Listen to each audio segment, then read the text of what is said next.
उसी प्रकार भगवान के सौंदर्य माधुर्य सदा सर्वदा नित्य नवायनमान होते रहते हैं, जिसमें हम लोग यहाँ पर भी वर्णन करें। रात के समय कृष्ण जब अंतर्ध्यान हो गए, गोपियों के विरह में विलाप करते हुए कीर्तन कर रही थी, और विलापमय कीर्तन सुनकर श्री कृष्ण अपने आप को रोक नहीं सके और गोपियों की सभा में प्रकट हुए। जिस समय वो प्रकट हुए उस समय उनका सौंदर्य था, सौंदर्य उनका कैसा सौंदर्य था उसका वर्णन श्रील सुखदेव गोस्वामी पाद वर्णन कर रहे हैं। तासंग अभिवी सौरी स्मयमान मुखाम्बुज पीताम्बर धर सर्वी साक्षात मनमथ मनमथ। इस कथा भी हम लोग वर्णन किया था, बार बार एक कथा को रिपीट करने से समय चला जाता है। एक सुखदेव गोस्वामी पाद इस प्रकार गोपियों के पक्ष लेकर के और क्रोधित होकर के कृष्ण के मानो गाली भी दे रहे, सौरी शब्द करके गाली दे, अर्थात कृष्ण तुम वास्तव रूप में वैश्य कुल में जन्म नहीं लिया, किस कुल में आए? क्षत्रिय कुल। ये भी उनके भी सत्य बोलना भी सत्य हो जाता है, जिसके हम कहा था ये देवों के दो पत्नियां थी, एक क्षत्रिय वंश की और एक वैश्य वंश की। क्षत्रिय वंश के जो पुत्र हुए उससे जो है सुरसेन से हुए वसुदेव महाराज, और वसुदेव से हुए कृष्ण। और आगे जो है वैश्य कुल में जो है वैश्य कुल से हुए कौन? पर्जन्य के पुत्र नंद महाराज, नंद महाराज के पुत्र हुए कृष्ण, नंद महाराज के पुत्र हुए। ये समझ से जो वर्णन किया, किंतु वास्तव रूप में कृष्ण की स्वरूपगत कृष्ण जो है संग रूप कृष्ण नंद महाराज के पुत्र नंद। इसलिए श्रीमद् भागवत में सुखदेव गोस्वामी पाद भी कहा अंशेन अवतीर्ण अंशेन, दो अर्थ है। अवतीर्ण अंशेन शब्द के द्वारा कहता है स्वयं भगवान मथुरा में आंशिक रूप में प्रकाशित हुए, पूर्ण रूप से नहीं। और पूर्ण रूप से कहाँ प्रकाशित हुए? ना ब्रज में, नंदालय में। और अंशेन शब्द के अर्थ और कहते हैं बलदेव सहेन अंशेन, बलदेव के साथ जो स्वयं भगवान कृष्ण प्रकट हुए। ये समस्त कथा इसलिए कहा जाता है स्मयमान मुखाम्बुज। उस समय कृष्ण के जो मुखारविंद कितने मंद मुस्कान सभी के चित्त मन को लुभाते हुए करने वाले। और उस समय कृष्ण जी पीताम्बर धारण करे हुए थे। और यहाँ पर भी वर्णन हो रहा है जिस प्रकार अपराधी गलवस्त्र धारण करके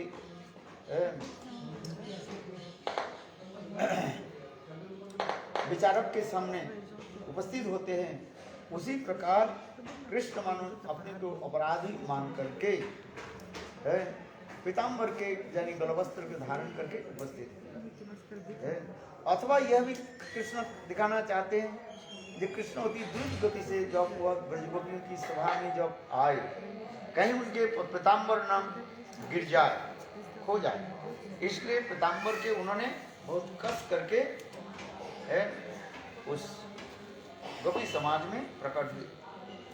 सरभी अर्थात गोपियों की जो दिए हुए जो गुथे माला, उस माला को गले में ही लगा करके प्रकाशित हुए। कृष्ण ये दिखाने चाहते हैं, ये गोपियों आप लोग हमारे ऊपर इतने क्रोध प्रकाश मत करो। देखो आप लोग के ऐसे दिए हुए सुंदर वस्तु के मैं कभी परित्याग नहीं किया। क्योंकि शास्त्र में कहा जाता है बहुत कष्ट से कोई व्यक्ति धन उपार्जन करके व कोई वस्तु प्राप्त करके यदि किसी को दिया और उस वस्तु की यदि वह ग्रहण करे तो उसको देख करके उसके आनंद होता है कि नहीं? आपने इतने कष्ट करके रसोई बनाई और खाने के लिए दिया, वो व्यक्ति खाए नहीं तो आपके दुख होगा कि नहीं? किंतु जब आप अत्यंत स्वादिष्ट भोजन आदि आप करने लगे, अत्यंत आनंद में, तब वो व्यक्ति सोचने लगे मेरा परिश्रम सार्थक है, सफल हो गया। ठीक उसी प्रकार कृष्ण वही गोपियों की यानी श्रीमती राधा के दिए हुए गुथित जो माला है उस माला को गले में धारण करके अर्थात कृष्ण ये कहना चाहते हैं हे गोपियों आप लोग हमारी पर दोषारोप मत करो, ये आप लोग के प्रति मैं प्रेम प्रति नहीं रखते, क्योंकि जिसके प्रति वहां प्रेम होता है उसके दिए हुए और वस्तुओं में क्या लगते हैं, प्रिय लगता है। और जहां पर प्रेम नहीं होता है उनकी वह वस्तु भी हमें प्रिय नहीं लगता। इसलिए कृष्ण संकेत क्या कर रहे हैं, सर्वी यानी वो गोपियों के द्वारा बुद्धि माला के जो साक्षात में धारण करके आए और साक्षात मनमथ कृष्ण के उस समय ऐसे सुंदर जो रूप था कामदेव की भी पराभूत करने वाले इतने सुंदर रूप। इसलिए 3 कामदेव के बारे में हमारे आचार्य वर्णन करते हैं। इस सर्वलोक में कामदेव कहा जाता है। चिट्ठी से लेकर के ब्रह्मा आदि जितने भी जीव है सबको क्या कामदेव नचाते हैं। ऐसे कोई व्यक्ति नहीं है जो काम के जययुक्त करके बड़े बड़े मुनि ऋषि लोग भी पराजित हो जाते हैं। विश्वामित्र तो बाद मेनका के जो है अपने कपड़े चूड़ियां की थोड़ी बादन होने के साथ ही साथ उन्होंने क्या कि ध्यान आदि छोड़ करके मेनका के हाथ पकड़ के नृत्य करना शुरू कर दिया।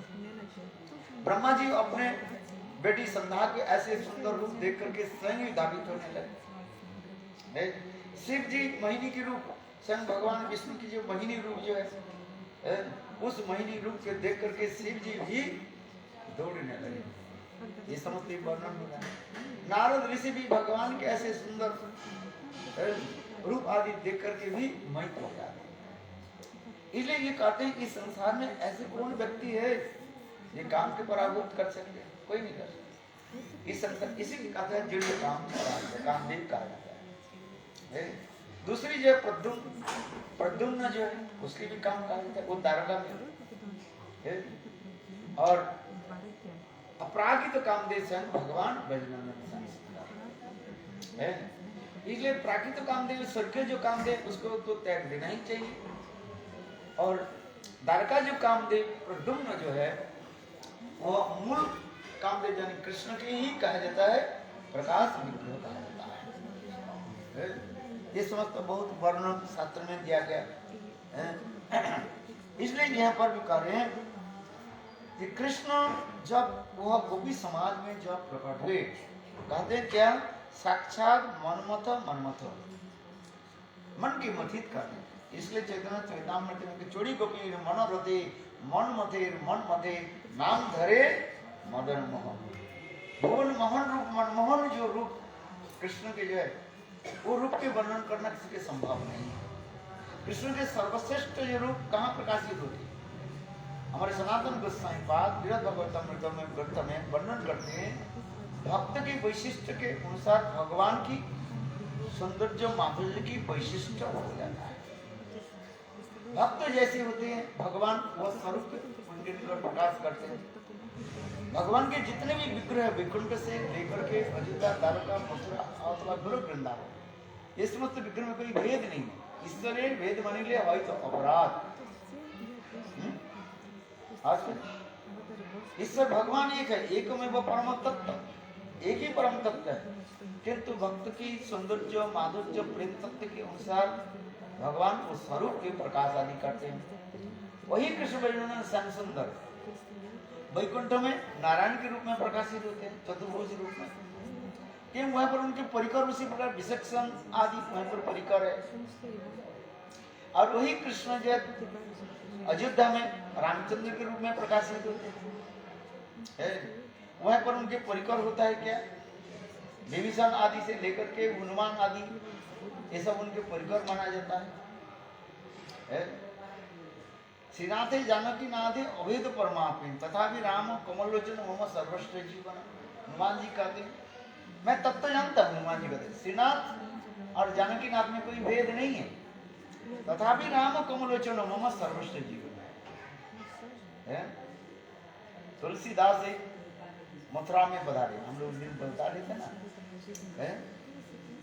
तुलसीदास जी यहाँ पर पधारे, वहां पर सुंदर विग्रह देख करके तुलसीदास प्रणाम नहीं, सिर नहीं झुक रहे, नहीं झुका रहे, तो उनके संगी लोग कहने ऐसे भगवान के कृष्ण के स्थान में अपना आए हैं, थोड़ा सा प्रणाम करो। वह तुलसी कहें, तुलसीदास जी कहने लगे मेरे प्रभु राम के रूप में रूप धारण करे, तुलसीदास की सिर झुकेगा। ऐसे कहने के बाद देखो वही कृष्ण राम स्वरूप में प्रकाशित होकर के तुलसीदास को दर्शन दिया, अनंत तुलसीदास प्रणाम जी करे। ऐसे ऐसे महान भक्त होते हैं। तात्पर्य क्या, भक्त की वैशिष्ट भगवान के स्वरूप की वैशिष्ट होता है। श्रीमती राधा जी की वैशिष्ट उसी प्रकार की है। राधा जी कृष्ण राज करते करते अंतर्ध्यान हो गए, गोपियां उनके खोजने लगे। राधा आदि गोपियां कृष्ण के खोजते करते गोवर्धन की तलवार पर वहां पर आदि जहां पर कहा जाता है नारायण, क्या बोलते हैं, नारायण कुंड जहां पर है बैठा गांव, सब सखियां आकर के कुंज में कृष्ण ने किया कि नारायण स्वरूप धारण के चतुर्भुज धारण करके खड़े हो गए। सब गोपियां प्रणाम कर आगे चले गए, बोले ये तो हमारे प्राण प्रियतम कृष्ण नहीं है, प्रणाम करके सब चले गए। राधा जी वो आने लगी कि वो राधा जी के अंग गंध से ही कृष्ण अपने के चतुर्भुज धारण कर नहीं रह सके। दो हाथ क्या गया अपने पेट में घुस गया, बैठा है, क्योंकि श्रीमती राधिका कृष्ण के किस स्वरूप दर्शन करना चाहते हैं। द्विभुज मुरलीधर श्याम सुंदर, द्विभुज दो हाथ मुरली धारण करते हुए और सिर पर मोर पंखा, ये गोपियों की विशेष विशिष्टता है। इसलिए काम चैतन्य महाप्रभु कहते हैं नव किशोर नटवर नर लीलार वायु गोप वेश वेणुकर नव किशोर नटवर नर लीलार वायु अनुरूप, ये समस्त वर्णन है। कृष्ण इसे कहते श्याम रमा रमणम सुंदरता वृक्ष सौंदर्य मोहित समस्त जगत जनस्य श्यामस्य वाम उद्धत पदांताम इंदिरा भराम कहम, इसलिए रूप गोस्वामी पाद भी इसके श्लोक में कहते हैं ये रासस्थली में कृष्ण सर्वोत्तम स्वरूप के प्रकाश आदि करते हैं राधा जी के साथ, चंद्रावली के साथ नहीं है। एक क्यों राधा जी के प्रेम माधुर्य, इसलिए यहाँ पर भी कहते साक्षात मन्मथ मन्मथ।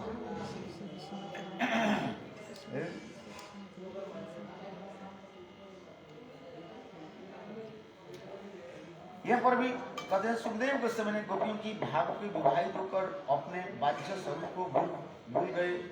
अनंतर उन्होंने श्री कृष्ण के लिए सौरी शब्द का प्रयोग किया, इसका वर्णन किया है।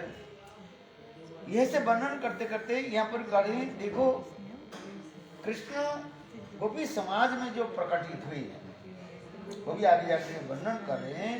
चकास गोपी परिषद और चितई स्त्रीलोक लक्ष्य पदम बपुर दधत, सहस्र गोपियों की बीच में उसने पूजित होकर भगवान श्री कृष्ण बड़ी शुभमान हो रहे थे। तीनों लोगों में तीन कालों की जितना भी सौंदर्य प्रकाशित होता है वह सब तो भगवान के बिंदु मात्र सौंदर्य का आभास मात्र है, वे अनेक प्रकार आश्रय है।